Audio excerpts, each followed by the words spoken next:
পরের খবরে চলে যাচ্ছি। প্রৌঢ়া খুনের ঘটনায় দোষীদের গ্রেফতারির দাবিতে উত্তাল হলো বসিরহাটের ত্রিমোহিনী এলাকা। নিহতের নাম জয়শ্রী মুখার্জি। আজ সকালে বাড়িতেই রক্তাক্ত অবস্থায় উদ্ধার হয় তার দেহ। বাড়িতে একাই থাকতেন তিনি। এরপর দোষীদের গ্রেফতারির দাবিতে শুরু হয়ে যায় তুমুল বিক্ষোভ।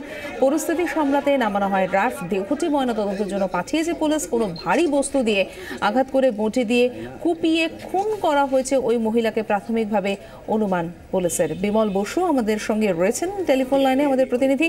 বিমল, কি আপডেট পাচ্ছ? দেখো সঞ্চিতা, বসিরহাটের ত্রিমোহিনী এলাকায় এক বৃদ্ধার নাম জয়শ্রী মুখার্জি, তিনি বাড়িতেই থাকতেন।